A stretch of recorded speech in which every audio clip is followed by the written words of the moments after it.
ট্রাম্পের শুল্ক চাপে প্রথম মাথা নোয়ালো জাপান। যুক্তরাষ্ট্রের সঙ্গে একটি বাণিজ্য চুক্তিতে সই করতে বাধ্য হলো দেশটি। এই চুক্তিকে ঐতিহাসিক চুক্তি বলছেন প্রেসিডেন্ট ট্রাম্প। ওয়াশিংটনে হাউস স্পিকার মাইক জনসনের সঙ্গে এক যৌথ সংবাদ সম্মেলনে প্রেসিডেন্ট ডোনাল্ড ট্রাম্প এই চুক্তিকে ব্রেকথ্রু বলে আখ্যায়িত করেন। এটির মাধ্যমে শুল্ক হ্রাসসহ বেশ কিছু কৌশলগত অগ্রগতির পথ উন্মুক্ত হয়েছে বলে তিনি মন্তব্য করেন। We concluded the one deal, Doug, and now we're going to conclude another one because they're forming a joint venture with us in Alaska, as you know, for the LNG. এই চুক্তি অনুযায়ী জাপান আলাস্কায় এলএনজি সরবরাহ করবে। Trump এই সরবরাহকে অংশীদারিত্ব বলছেন। তিনি বলেন, আলাস্কায় তরল গ্যাস সরবরাহের উদ্যোগে যুক্তরাষ্ট্রের অংশীদার হতে যাচ্ছে জাপান। এই চুক্তি ছিল জরুরি। This was really the one they had to make, and we're going to make a deal with Japan on the LNG in Alaska, right? Trump এই চুক্তিকে ঐতিহাসিক দাবি করলেও আন্তর্জাতিক বিশ্লেষকরা মনে করছেন বেশ কিছু কারণে জাপান যুক্তরাষ্ট্রের সঙ্গে এই চুক্তি করতে বাধ্য হয়। ট্রাম্পের শুল্ক আরোপের হুমকিকেই প্রধান কারণ হিসেবে দেখছেন বিশ্লেষকরা। চুক্তির আওতায় জাপান যুক্তরাষ্ট্রকে $550 বিলিয়ন বিনিয়োগ করবে। একই সঙ্গে জাপানি বাজারে প্রবেশাধিকার পাবে মার্কিন কৃষিপণ্য, গাড়ি এবং অন্যান্য পণ্য।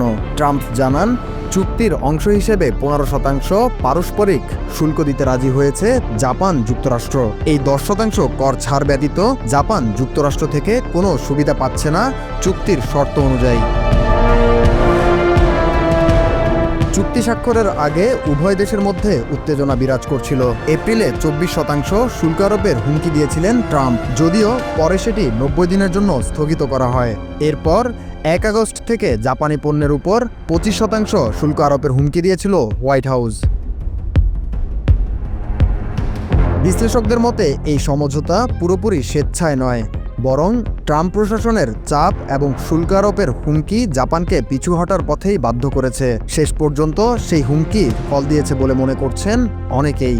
This was really the one they had to make. চলমান বিগ বিউটিফুল বিলকে ঘিরে ট্রাম্প বলেন, এটি আমেরিকার ইতিহাসে সবচেয়ে বড় কর ছাড়, সবচেয়ে বড় ব্যয় হ্রাস এবং সবচেয়ে বড় সীমান্ত নিরাপত্তা বিনিয়োগ। তিনি জানান, শ্রমিক শ্রেণীর জন্য এতে রয়েছে করমুক্ত টিপস, ওভারটাইম ও সামাজিক নিরাপত্তা সুবিধা।